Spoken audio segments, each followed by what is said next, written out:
पुष्पराग sir, Datia में जो चीजें हो रही हैं, क्या लग रहा है केवल नरोत्तम मिश्रा का टिकट ही उसके लिए, टिकट के लिए ही ये सारा खेल हो रहा है? और जिस तरीके से कहा जा रहा है, नरोत्तम मिश्रा भी चुप है और भाजपा का नेतृत्व भी चुप है, प्रदेश से लेकर के केंद्र तक सब चुप्पी, सबकी चुप्पी है, इधर जाने लगातार जा रही हैं। कौन जिम्मेदार होगा इसका?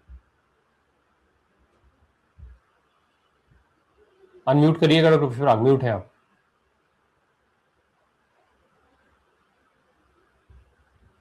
जी जी, हो गया है। असल में क्या है कि हमारे यहाँ भारत की आजादी से लेके अभी तक का यदि राजनीतिक और सत्ता के समीकरणों को इस एंगल से देखा जाए तो कोई भी बड़ी पार्टी सत्ता में आने के तुरंत बाद या एक समय के बाद टूट की शिकार होती है। आप याद करें 47 के बाद जब कांग्रेस ने सत्ता संभाली तो 70 के आसपास मुश्किल से 25-30 साल के अंदर एक बड़ी टूट इंदिरा कांग्रेस और वो मूल कांग्रेस के रूप में हमारे सामने आई।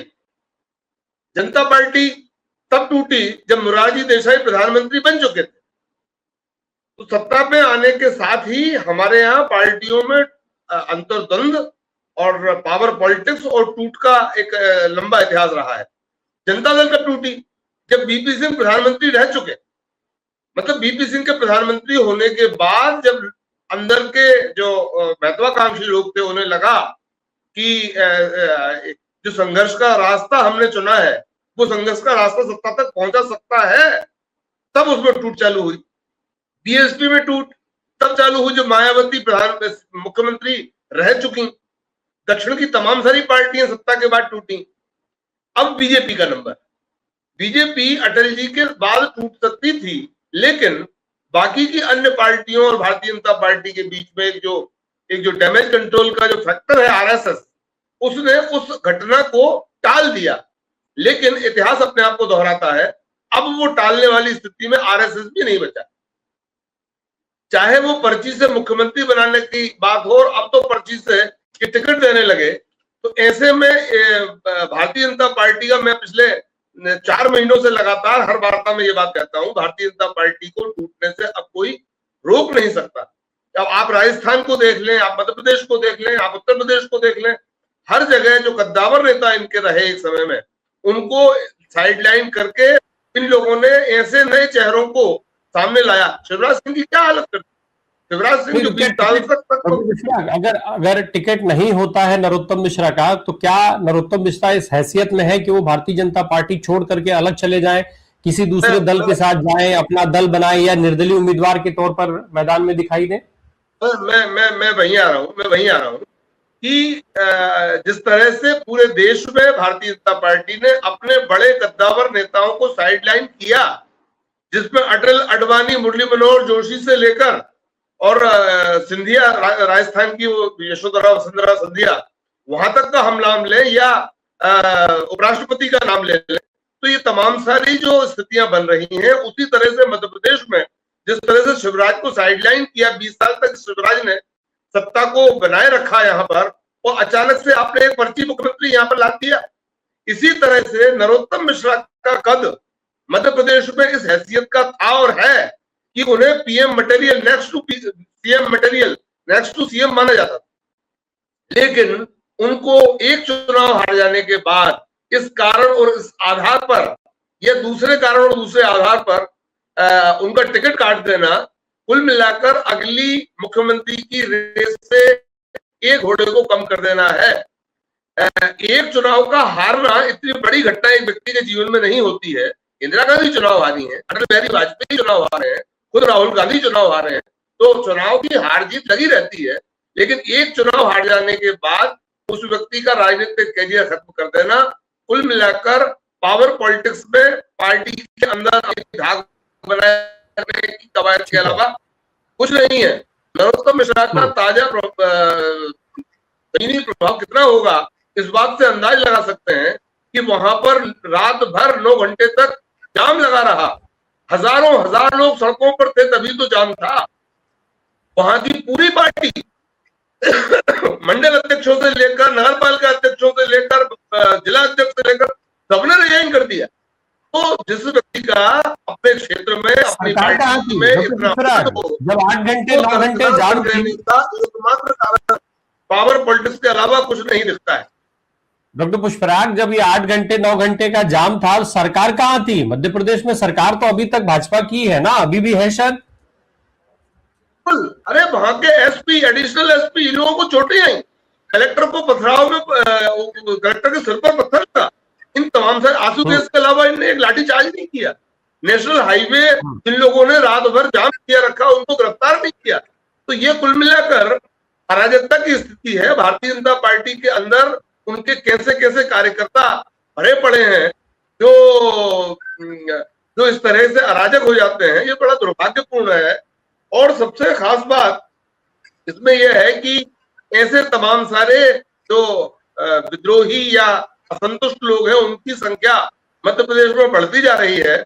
नरोत्तम मिश्रा में बहुत बड़ी संगठन क्षमता है। आप आश्चर्य करेंगे कि उत्तर प्रदेश जैसे चुनाव का जिसको प्रभारी बनाया हो, जिसको मध्य प्रदेश में एक बाकायदा विंग बनाई, दूसरी पार्टी से अपनी पार्टी में लोगों को लेने के लिए, घर वापसी के लिए उसका हेड बनाया, मतलब उसकी संगठन क्षमता कितनी होगी। भारतीय जनता पार्टी अब उस पोजीशन पे आ गई है मध्य प्रदेश में कि नरोत्तम मिश्रा जैसा संगठन करता तमाम सारे इस तरह के असंतुष्ट लोगों को संगठित करके एक नई पार्टी की दिशा में बढ़ेगा। डॉक्टर पुष्पराग, नरोत्तम मिश्रा की जहां तक बात अभी ओम सैनी सर कह रहे थे, तो निश्चित तौर पर मैंने भी शुरू में जिक्र किया था, नाम बहुत सारी चीजों में नरोत्तम मिश्रा का है, केवल संगठन और पॉपुलैरिटी सरकार इन्हीं में नहीं है, इसके अलावा भी बाकी जो गतिविधियां होती हैं जिनको नहीं होना चाहिए, उन सब में भी नरोत्तम मिश्रा का नाम रहा है। क्या नरोत्तम मिश्र की ये जो लोकप्रियता है वही उनकी दुश्मन बन गई है, जिसकी वजह से आज, अच्छा चूंकि अब इस समय जो भी तेजी से पॉपुलर हो रहा है वो अमित शाह साहब को अब उससे खतरा महसूस होने लगता है। हर आदमी तो आज की तारीख में सीधे अमित शाह साहब का चैलेंजर बना हुआ है। वो ये मान रहे हैं कि सेकंड इन कमांड मैं हूं, लेकिन लोग नहीं मानते।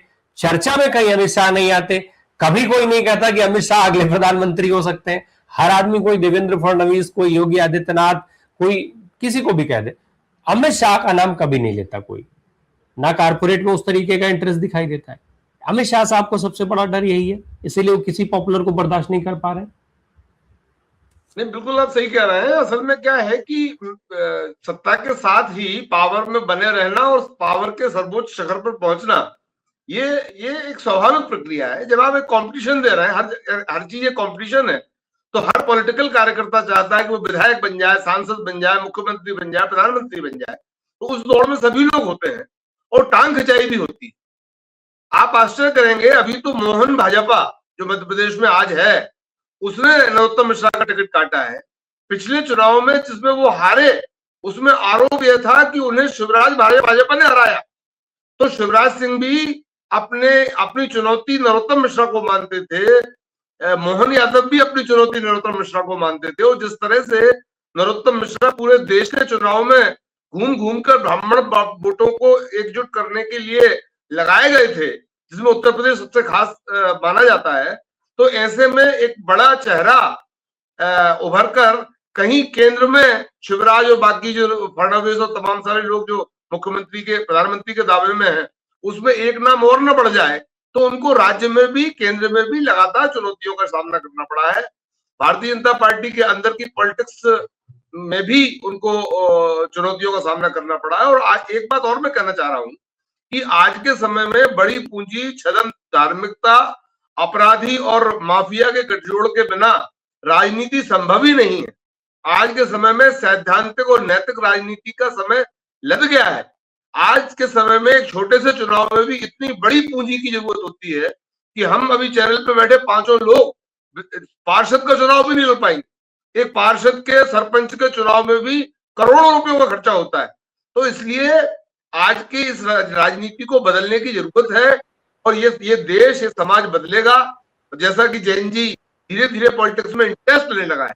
मैं ये नहीं कह रहा कि दिल्ली में चल रहा कॉकरोच जनता पार्टी का आंदोलन किस पोजीशन पर है, लेकिन उस बहाने से भारत का जैन जी राजनीति में इंटरेस्ट लेने लगा है, राजनीतिक पोस्टों को देखने लगा है, राष्ट्रीय राजनीतिक पोस्टें करने लगा है।